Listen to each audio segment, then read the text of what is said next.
Hoje nós vamos retomar aí a página 317. Na aula anterior nós falamos como fortalecer os ossos. E tem uma tabela com a quantidade diária de ingestão de cálcio por faixa etária. Então, vocês se enquadram aí de 9 a 13 anos, então vocês precisam ingerir 1.300 miligramas de cálcio por dia. Então, lembrando que para ter os ossos realmente fortalecidos, nós precisamos de 4 fatores, né? Alimentação, exposição à luz solar, atividade física e horas de sono. Então, o que vocês vão fazer dentro de 18, que é a atividade 2, é o recorte, o primeiro exercício, recorte o anexo 7, vocês vão colar no caderno. Ele só vai ser usado para realizar a atividade 2, que vocês vão ter que montar aí um cardápio diário baseado em alimentos ricos em cálcio. Lembrando que muitos alunos não gostam de comer verduras, legumes, né? Então a gente precisa começar a ter este hábito alimentar para que os ossos possam estar sempre fortalecidos, tá? Então, esse anexo 7 recorta a cola no caderno. O exercício 2, vocês vão fazer o seguinte: vocês vão ter que elaborar um cardápio diário baseado em alimentos ricos em cálcio. Nesse cardápio, deve ser alcançada a necessidade diária desse mineral para a sua faixa etária, que é aí de 9 a 13 anos, é 1.300 miligramas de cálcio por dia. Então, sigam o modelo para vocês fazerem o cardápio de vocês. Então, coloca a idade, ingestão adequada de cálcio e os alimentos ricos em cálcios ingeridos no dia. Então, no modelo aí, vocês podem seguir, ó. Não copiar quinto ano, por favor, né? Atenção, né? Os alunos que gostam de fazer as coisas muito fáceis, né? Então, vamos se esforçar um pouco. Leia toda a tabela para verificar qual o alimento que vocês gostam mais. Não tenho o hábito de comer esse alimento, mas agora vocês percebem a quantidade de cálcio que tem em cada alimento e a necessidade de ingestão do cálcio para vocês terem ossos fortalecidos, tá? Então, aí, uma xícara de iogurte natural, ele colocou no modelo a quantidade de cálcio, porque depois ele vai somar para ver se vai chegar a 1.300. O certo é ultrapassar 1.300 miligramas por dia, tá bom? Então, essa é a atividade 2 que vocês vão fazer. Hoje nós vamos falar um pouquinho sobre a importância da postura corporal correta, na página 319. Então, vamos lá. A Pro colocou um slide aí, cuide da sua coluna vertebral, ela agradece, né? Lembrando aí a nossa postura correta em sala de aula, em casa, na hora que eu estou estudando, fazendo as minhas atividades, os meus deveres de casa, principalmente agora nesse período que vocês estão em casa. Organize o seu espaço, faça na cadeira, não faça a tarefa no sofá, né? Procure um lugar calmo, tranquilo, sem barulho. Isso vai ajudá-lo a fixar o conteúdo. Está com dificuldade, releia o conteúdo novamente, né? Então, todas essas orientações que a Pro sempre passa na sala de aula, né? Ai, gente, eu tô morrendo de saudade de vocês também, viu? Né? Natan, né? João Pedro, Gabriel, João Neto, né? E outros alunos queridos do meu coração também. A gente lembra de alguns que são mais marcantes na sala de aula, mas estou com saudade de todos. Ó, eu amo vocês, tá bom? Então vamos lá para a aula? Então, postura corporal, aí ó, postura corporal.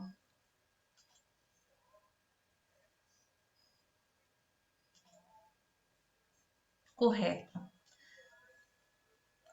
O que eu coloquei aí? Aí tem um pequeno texto na apostila, a professora deu uma lida e coloquei outras dicas aí para vocês. Mas eu vou ler primeiro da apostila, tá bom?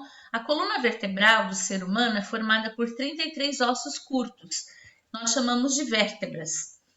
são articulados uns aos outros. Esses ossos formam uma fileira que começa na base do crânio, né, e desce até a pelve.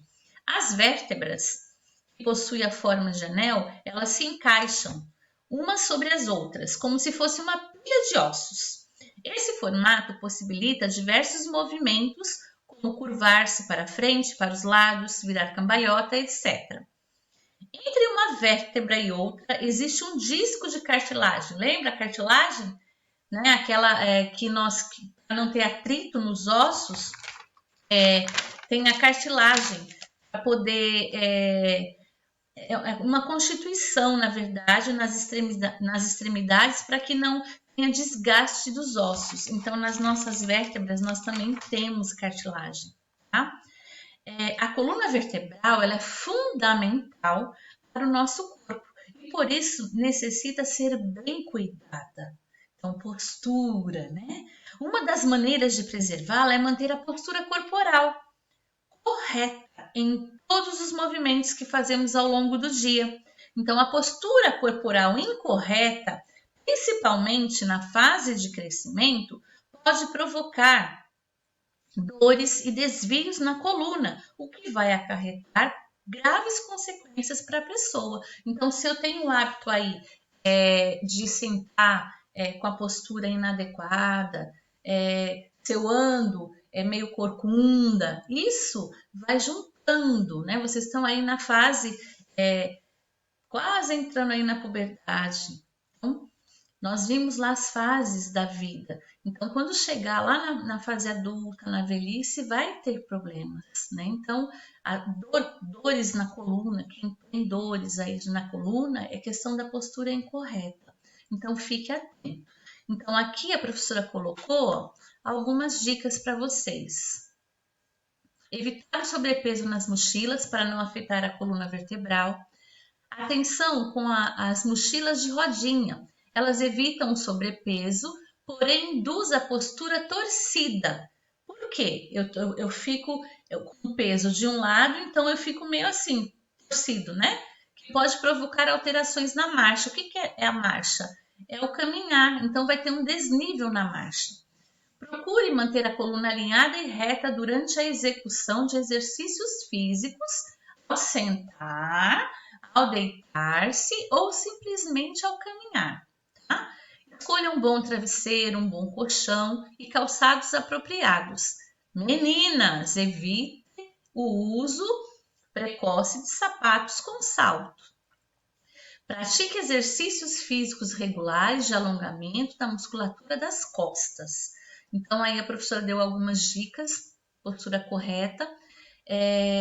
Fiquem atentos, principalmente na mochila, aí, quem coloca muito peso, que ainda não tem autonomia de arrumar o material necessário que vai ter naquela aula, né? Precisa ter mais atenção neste cuidado com a sua mochila e ter responsabilidade de verificar o que eu vou usar naquele dia para não ocasionar aí problemas na sua coluna, mesmo sendo uma mochila de rodinhas ou se não tiver mochila de rodinhas.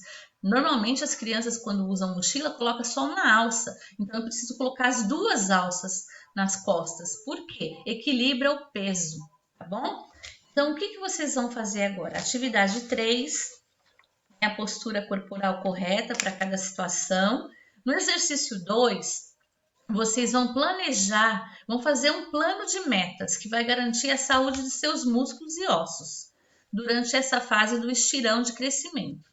Então, vocês vão usar o anexo 8, Tuane. O anexo 8 está lá. O que esse plano de metas vai falar? Vai falar sobre os 4 fatores. Alimentação, o que eu preciso ingerir? Lembrando aqui, né? Alguns alunos têm o hábito, por exemplo, na hora do lanche, levar salgadinho, levar refrigerante. Então, a gente tem que evitar esses alimentos que não são saudáveis, né? Substitui o refri por um suco natural, tira o salgadinho, coloca uma fruta. Então, aí, horas de sono, vocês aprenderam qual é a quantidade de horas que eu preciso dormir para ter uma vida saudável. Atividade física, quantas horas eu preciso fazer, quantos dias na semana. E a postura, como eu devo me sentar, como eu devo caminhar, né?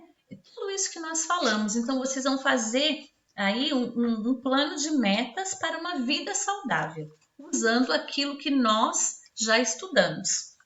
E a tarefa de casa da página 320 o exercício 1 e 2 vocês vão fazer. O 3 não vai ser necessário fazer, ok? Então, um grande abraço, fiquem com Deus, espero que em breve sejamos juntos novamente, tá?